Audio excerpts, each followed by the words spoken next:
Welcome to the podcast. Welcome on Let's Talk Baseball. I am your host, Michael Herrera, joined by my good friend Jacob Payne. Got a lot to talk about today. The Red Sox, they made some interesting moves. The Twins, they made some interesting moves. Where do these teams land in their divisions right now? Let's talk about it. Jacob, how you been doing today, my man? I've been doing good. I've been doing good. I'm very excited to be talking baseball again. We're coming up on very close to the season, very close to the World Baseball Classic. It's gonna be very exciting. Yeah, as for the Red Sox, it's gonna be interesting to see where they end up this season. The Red Sox, obviously, with the losing out on Bogarts, you would think would affect him very severely. But seeing all the moves that they've made this offseason in adding to their bullpen depth, adding to their defensive depth, adding a couple of bats that can be used for DHing or playing the field at some point. Very interesting, very I want to say good moves. I want to say good moves. Honestly, assuming most of these players, these new additions, can perform, uh, one of the big names, obviously, that we're going to want to see show up very well for the Red Sox, if the Red Sox hope to be a contender this year, would be Yoshida, defensively and offensively.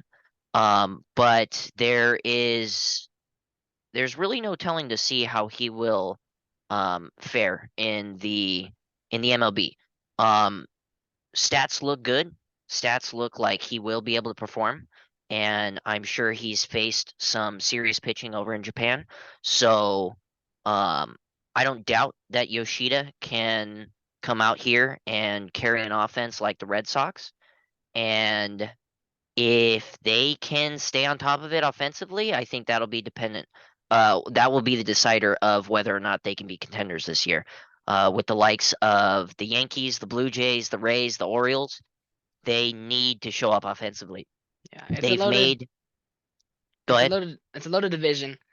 As we said, the Yankees getting Aaron Judge back. They got your Carlos Rodon. Blue Jays adding their moves. All of these teams, whether you like them or not, they've made moves to fill this roster. Like this is one of the most competitive divisions, if not the most competitive division in baseball. And the Red Sox, I like their moves. Their offense has some guys on there who, if when they're good, when they're hitting, they're hitting. And I feel like they kind of had that last year too, especially with Bogart still there, especially with Martinez still there. And one of their main problems was their pitching, especially their bullpen. Their bullpen was ranked one of the worst in the MLB last year. You bring in guys like Jansen, guys like Chris Martin, someone like a Joely Rodriguez who can help. The recent trade, Barnes for Richard Blyer. Still sorry if I butchered that name. Guys who can come up and produce in the back end of that rotation. You signed Kluber to that 2-year deal, I think. If he can give anything near his previous Cy Young campaigns, that's awesome. But I think that's where this team's performances really come down to. Yeah, I absolutely agree. The with the likes of Chris Martin, Kenley Jansen, and Corey Kluber, we can see two different things, right? We can see all three of those players play poorly, and we can see all three of those players play and be some of the best back end arms that you can see in baseball. We firsthand saw Chris Martin actually absolutely light up the board at the end of the year last year with the Dodgers, coming in and just shutting down any and every person that he faced, um, in the biggest of situations. You know, you could throw him in bases loaded, no outs, and expect for him to come out with one to no runs given up. Um, Kenley Jansen, the an all-star closer, one of the best to ever play baseball, one of the best in Dodgers history. um, I think he's the current save leader as of active players. So, him on top of baseball, if he's at peak form, he is lights out, and he will provide for the Red Sox. So I would love to see those guys perform. I would love to see that bullpen reach its full potential, and if it does, like you said, they're gonna be contenders. That was what was missing from last year's season for them. And they have clearly tried to address those. Granted, they've tried to address those with low price uh, fixes, which I mean I think they picked well. I think they have a lot of possibility with those three arms, just specifically those three arms, really picking up the slack for the Red Sox this coming season.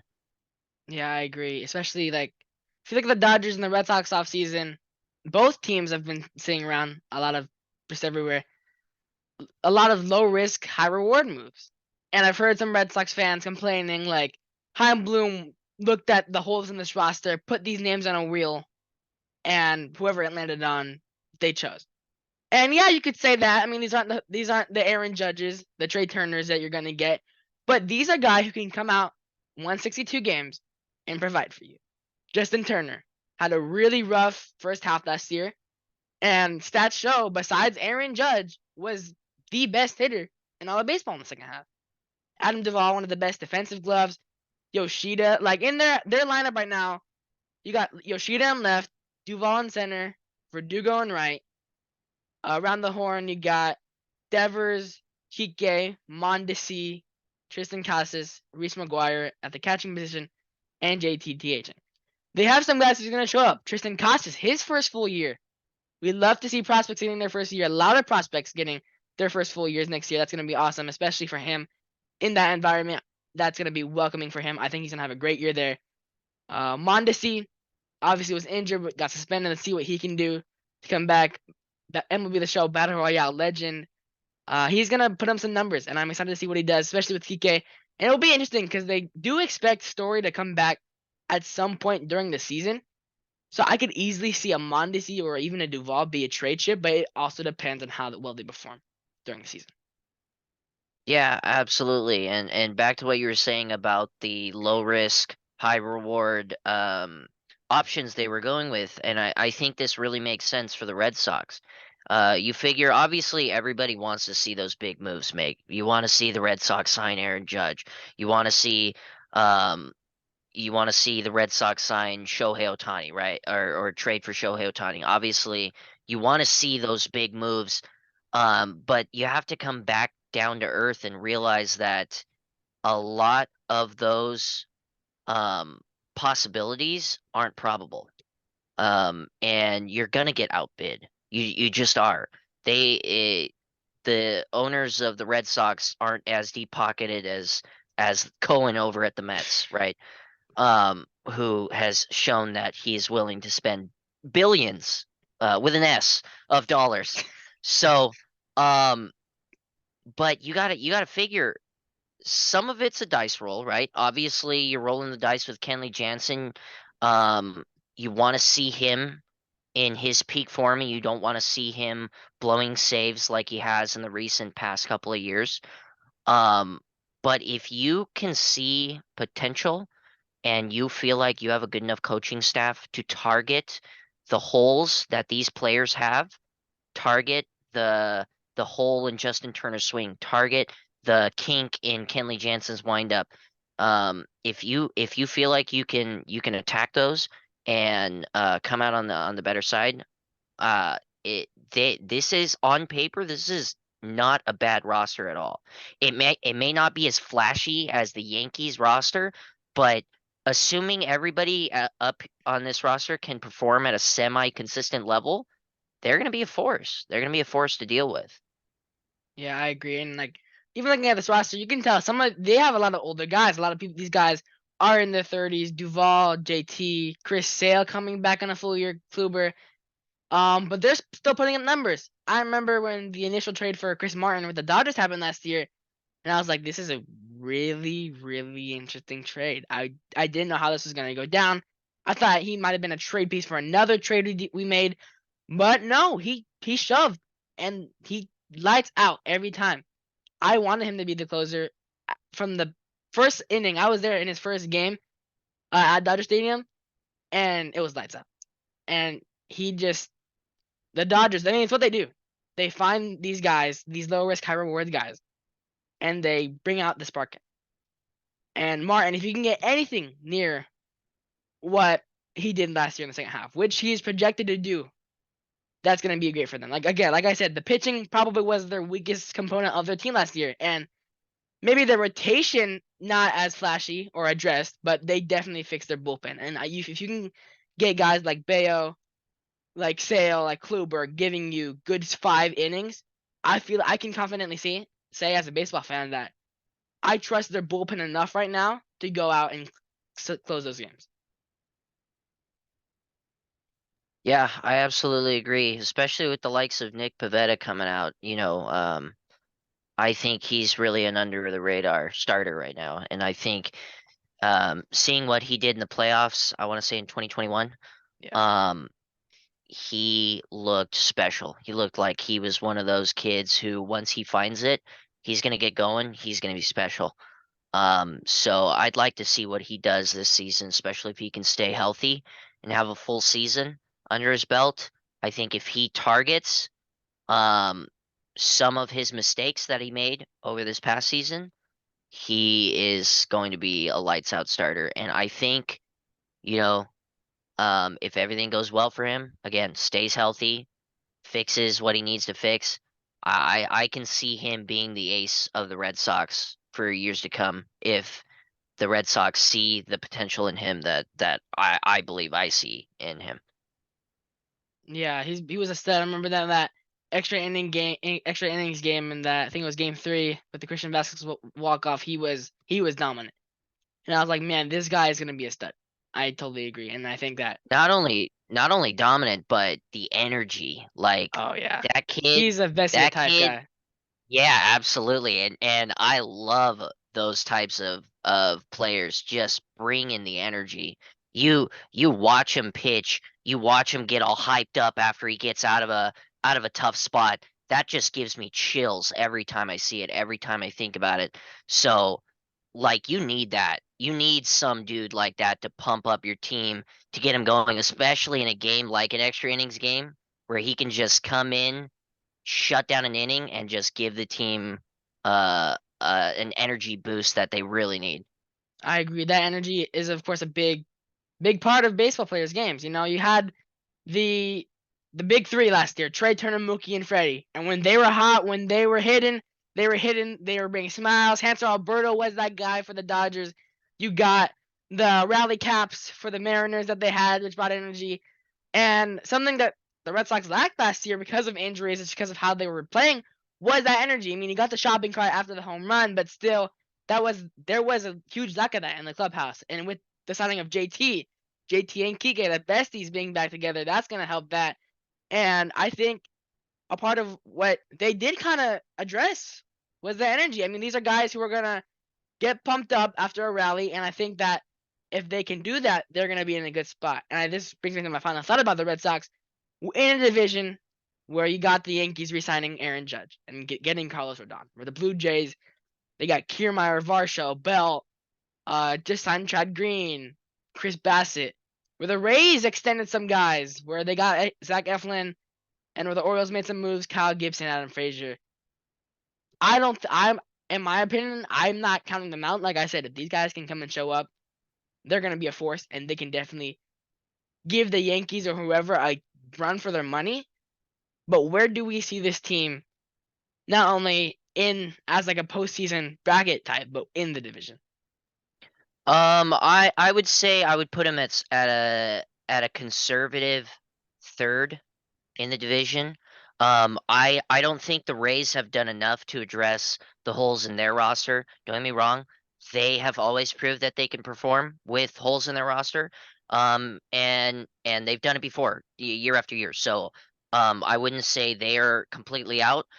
With the Orioles, I think they have a lot of fun stuff going on over there. I think they have a lot of great young kids that are going to be coming up, just out there, hopefully with not a lot of stress on them, just out there having fun playing baseball.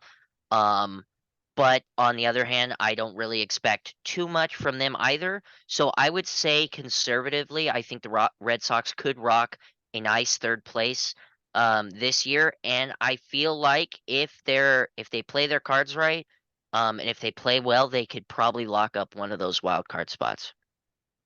Yeah, like it all depends. Like we thought JD Martinez is going to have a really good year. We thought going into this roster with the addition of Trevor Story that they were going to give the Yankees a chance for the running of the money, and we thought they were going to. There were some signs in that season, but they fell. So it really just comes down to, like we said, are these guys going to perform? I think they are, but on paper, the Yankees should win the division just because of who they are, what they're doing. But if the Red Sox can even get a fraction of what they had in 2021, I think they're in a good spot. Not even just to compete now with prospects like Marcelo Meyer coming up in a few years. I think they're in a good spot. Even with Yoshida, you got him for 5 years. Devers long term. Think they're in a good spot to see them come back to the postseason. Let's move on to our second topic. The Twins. They've been making some moves. The biggest move of their offseason, I think, besides the whole Carlos Correa debacle, is the trade of Pablo Lopez and Luis Arias to the Marlins.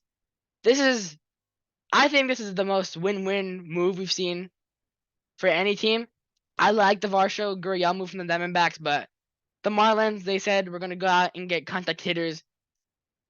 They're not a really competitive team right now, especially with the three superstar teams that have added so much in this offseason. Don't even get me started on Steve Cohen and the Mets. But they've been making some moves that have been helping them. Twins have been making some moves. And I like this trade out for the Twins more. One, because they're looking at the rotation. They got some guys there. You have Sonny Gray, Pablo Lopez, Tyler Mahle, Chris Paddock, Kenta Maeda, Joe Ryan. Like, those are guys who can come out and perform for you. And with a catcher, experienced catcher, with Christian Vasquez behind the plate, those are some guys who are going to come together and are just going to absolutely just rule the strike zone, I feel like, because of their experiences. I think that's what's going to help them a lot. And in the division where the Central, it's not really competitive. I mean, you got the Guardians who had a good year. I remember at the deadline, I was expecting I was like, is Shane Bieber going to get dealt? Because where the Twins were at. And then the Guardians just had an incredible run. Almost gave the Yankees, a run for their money in the ALDS. But the Royals, Tigers, they got a good future ahead of them, but they're not in a good spot to compete right now. You never know what's going to happen with the White Sox, especially with recent developments of Mike Clevinger. But I could definitely see this team competing not only for a wild card spot, but for a chance at this division title. Yeah, a bunch to unpack with the Twins, right? Obviously for starters, addressing the whole Correa situation, um, optioning out of his contract to go dangle his possible future out in front of the big fish, the big takers of the Mets, the Giants, the possible Dodgers, and getting a couple of big contract bites, but ended up falling through with the physical. Kind of makes you wonder, what are they looking at? Are they looking at his previous ankle injury? Is it something else? It's obviously serious enough to say, hey, you know what? We can't guarantee you this money if we can't guarantee you're going to play for those 12 years. So, it all comes full circle when he comes back, signs with the Twins for even more AAV than he was going to get at either the Giants or the Mets. A little bit shorter contract than he was looking for, and a lot of caveats, but guaranteed money is guaranteed money. And at the end of the day, I think for Correa's sake, he's got a family. It's not just him. I think it's the smart move. The Twins, not the flashiest ball club you could have gone to. Um, are you going to be competing for a World Series title in the next few years?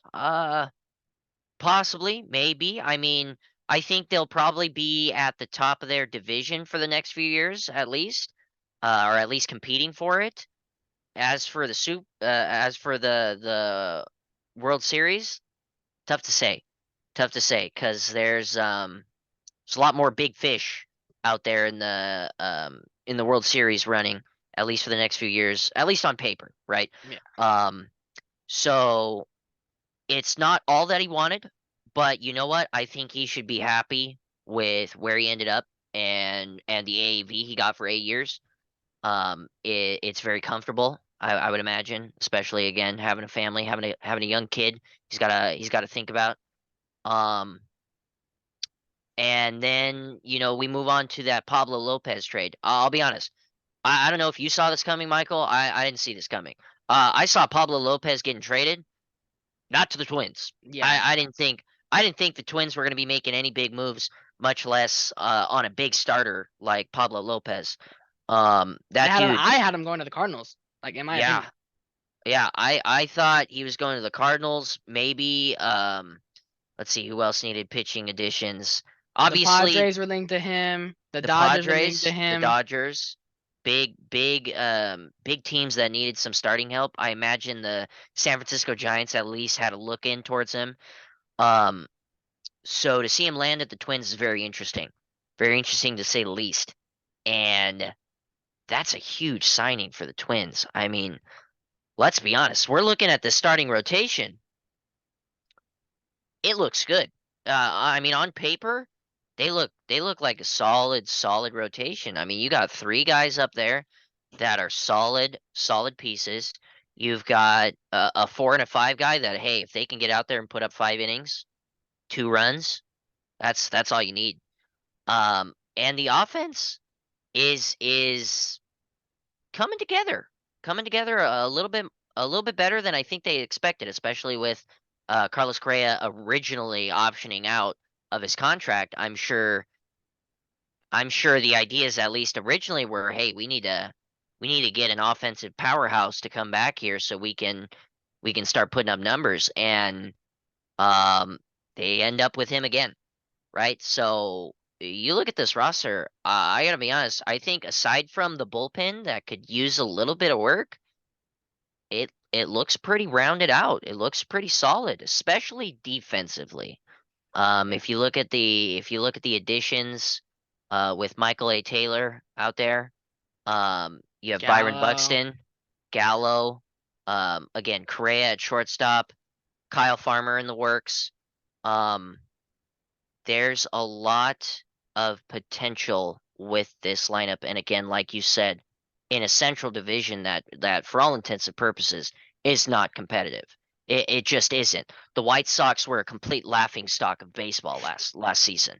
The Cleveland Guardians, let's be honest, the only reason they were in the playoffs originally were because the White Sox failed. Now, don't get me wrong, it was not a fluke because they played very well, especially at the end of the season, and came into the postseason looking great. And I think they could have beat the Yankees. Um, it didn't go out that way, and I was sad to see them lose because I love underdogs, and so to see the Guardians beat the Yankees would have been incredible. Um, but for all intents and purposes, they should have never been in that position originally because it should have been the White Sox. At the beginning of the season, the White Sox were the only competitive team in that division. They were And they expected to make a run at the World Series. absolutely they It were one of the was teams favorites. looking at Dodgers, Blue Jays, or Dodgers, White Sox. Like that was 99% of the matchups that I was hearing around baseball. Absolutely, absolutely, 100%. I know. Obviously, the Astros were up there as well in contention, but the White Sox looked like a force. At the beginning of the season, they really did. And then they just fell apart. I mean, like an Angels-esque falling apart. So to see them end up at 500 after the season with the original ideas that they had, not even making it to playoffs. And I think I need to look it up, but I think they finished like The White 10 Sox? games. Yeah, I think they Yeah, I finished like think 10 games behind the yeah, Guardians. they were exactly 81 and 81. So I think the Guardians were somewhere around like 92 and 70, 93. Yeah, Yeah, so that is, I mean, that's unacceptable. If I'm the White Sox GM, that's completely unacceptable. And you can blame it on a lot of things. You blame it on TA getting injured. You can blame it on the starting rotation being really iffy, other than Dylan Cease, who was an absolute maniac for most of that season. Um, it's you can make all these excuses. They shit the bed, and that's putting it lightly. So assuming that the White Sox cannot come out of their shell and actually perform like we like we have assumed them to at the beginning of the last season. The Twins have a lot of ground here to take off and control this division from the get-go. Um, they have a lot of potential, and should they use it, uh, it'll be probably a Twins banner for the division title, probably for the next, I would say, probably 2 years at least. Um, but again, that's all dependent on if the White Sox become competitive and if the Guardians continue to add to their young pieces that they have coming up. Yeah. I like the Guardians' moves of Mike Zunino, Josh Bell, a couple of power bats, and they did address one of their main and kind of only power sources was J-Ram. And I think I love those moves for them. They've had a great offseason, underrated offseason in my opinion. The Twins have had a really good offseason, especially with the Correa signing. And I think the Correa signing really is interesting for a lot of reasons. Most importantly, because of the fact that kind of gives us an insight to when teams expect him to kind of fall off with his health. 6 years was the initial contract, and then he has the vesting options for I think 6 more after. So it gives them a six. They're expecting a 6-year window for Carlos Correa to come out and be that all-star MVP caliber shortstop.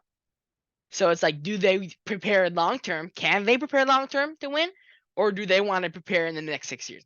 And they got guys that can do that with Royce Lewis. Like, if Carlos Correa goes to the Giants or to the Mets or to whatever and he walks, we're looking at a very, very different Twins offseason. And we're looking at this team with a very different perspective.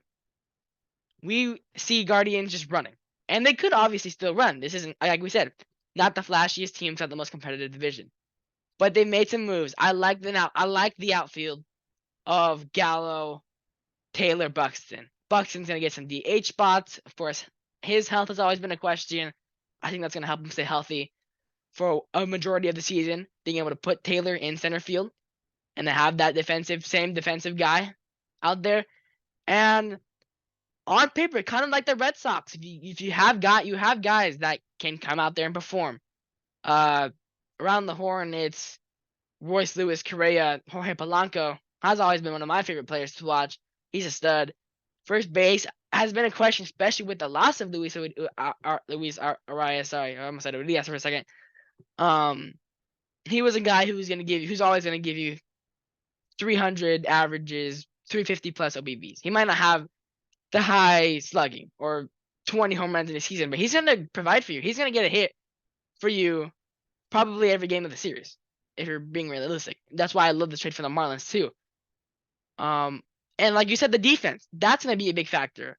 Pablo Lopez didn't really have that behind him in Miami, especially last year. They were kind of a mess, but they had Jorge Soler go on the IL for a while.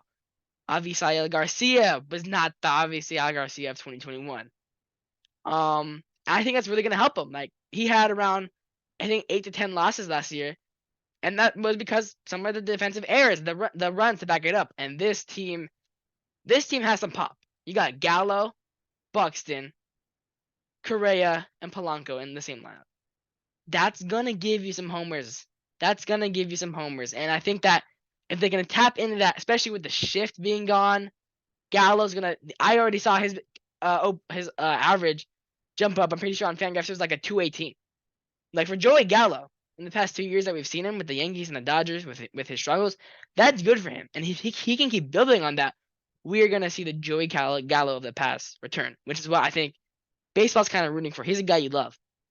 He's a guy who's gonna come out there and hit bombs, and his numbers at their park is kind of interesting. In 2 games last year, I think he hit 2 homers and 2 to 3 homers, and you're like, yeah, it might not be that impressive, but talking about a short series and you're still hitting bombs for Joey Gallo in a rough year. And I think if you can tap into that, you're gonna have guys that are just gonna show up. And can they make a run for the money at the World Series? Never say never. But they're not to the caliber that the Yankees, that the Astros, the Dodgers, that the Mets are. But they have that there. I think they're in a good spot to give the Guardians a run for their money. I think it's gonna really come down to, let's see, not only just do their guys play, their bullpen, like we said, is a point of question for them. I think maybe a 1 or 2 moves here and there could really help them. Their pitching, their starting rotation looks great. If I had 2 resolutions, maybe like New Year's resolutions, and it's a little late to that, but for them is keep Buxton healthy, give him as many DHs as you can, and kind of the same thing, make sure Correa is okay. Because if you lose him before that 6 years is up, where they expect him to be, I think they're in a lot of trouble.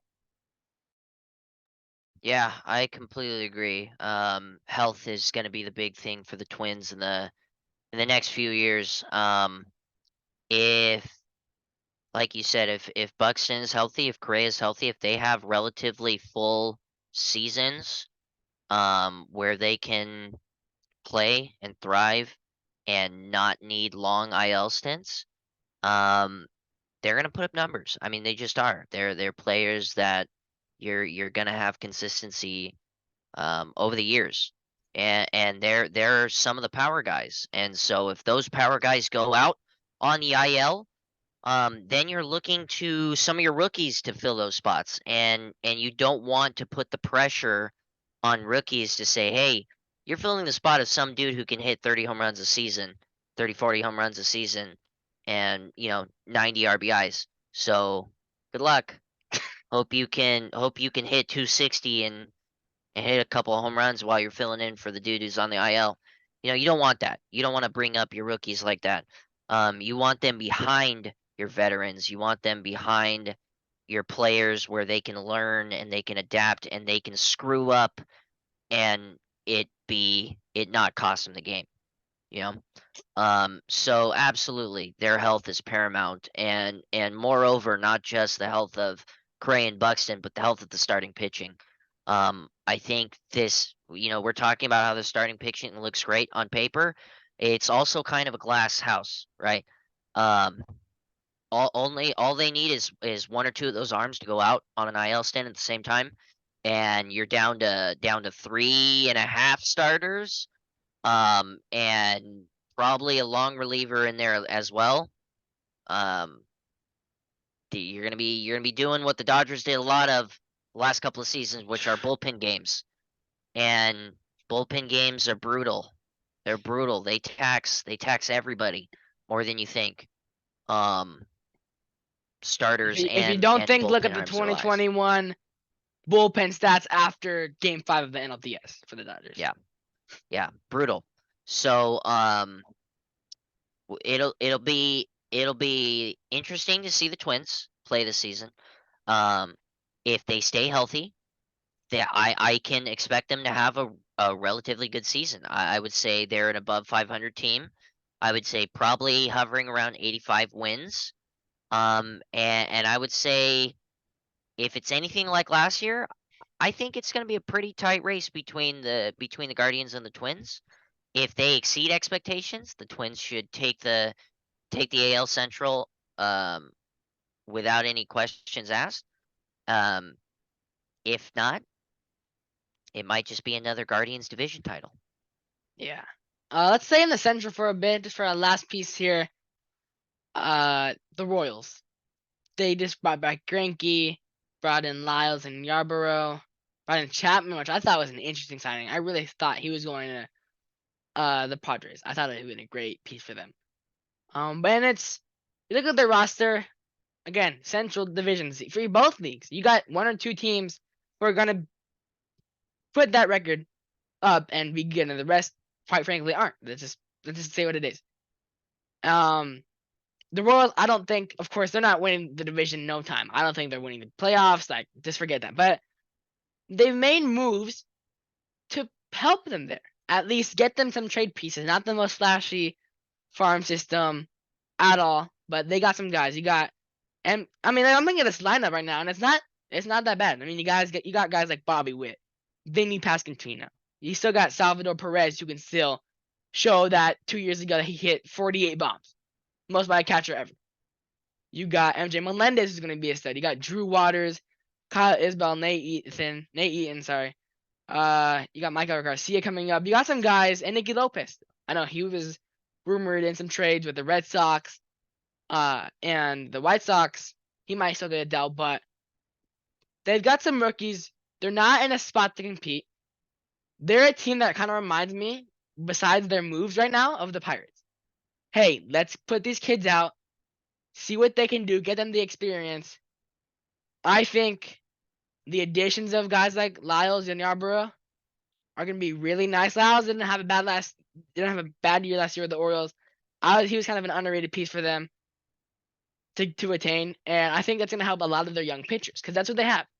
Besides Scott Barlow and Greinke and Singer, those are your three kind of top tier pitchers, and everyone kind of falls really, really far below that. So if you can get guys that are experienced like this to help them, it's going to help them out in the long term. Yeah, I completely agree. The Royals, they're not going to be competing this year. You know, they just aren't. Assuming there's not a complete collapse within the Guardians and the Twins and the White Sox, they won't be competing for a spot in the playoffs. But they have a lot to look forward to. They have a lot of talent, and they want to make sure not to trade away any pieces that could come back and bite them, right? You want to make sure that you get the talent out of the players and see beforehand, within these next 2 years, do we want to trade them or are we going to be banking on keeping them and seeing them play out their potential for the rest of at least for a good amount of time here. So um it'll be it'll be it'll be good to see that the Royals shouldn't be under a lot of stress this season because they can just rely on seeing what their rookies can do and giving them the experience and just letting them sink or swim on their own. Yeah, I agree. And looking at besides the Guardians, I mean, they have a loaded prospect system. Like you're talking about the Central not being competitive now. Give it 2, 3, maybe 4 years. All of these teams, because of their prospects, in both sides. You mean you got maybe not the Pirates as much. We got Henry Davis coming up, Reds, Ellie De La Cruz is gonna be a stud. Give this a couple years. These might be some of the more competitive divisions because of the future that they have. And I think, like we said, some of the stresses that the Reds, that the Pirates, that the Royals don't have on them is going to help their rookies just kind of breathe. And they've all made additions. Like the Reds, they got Will Myers. Kind of that veteran bat to keep them there. The Royals, like we said, they added some veteran pitchers. Even the Pirates, man, they've been making some moves, some veteran guys. Carlos Santana, Andrew McCutchen, G-Man Choi. I love the McCutchen move back for them. That's so great. But all of these teams, even the Tigers, I don't think the Tigers made a really big, besides the move of trading Soto away. They got some guys who can come up, Matt Vierling and Nick Maton, I think.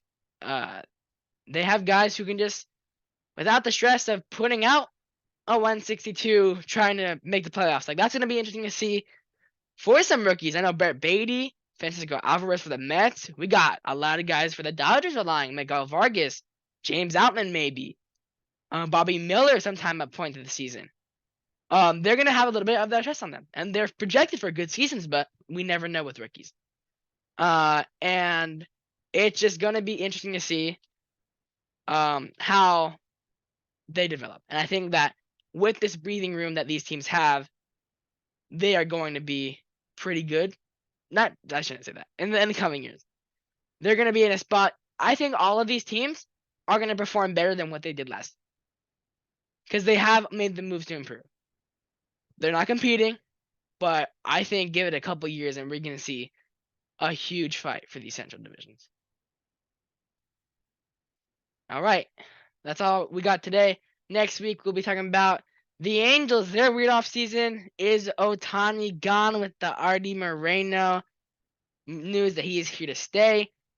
The Cubs, they've made some moves. Are they in a position to compete? Find out next week on Let's Talk Baseball. I am your host, Michael Herrera, joined by my good friend Jacob Payne. We will see you next time.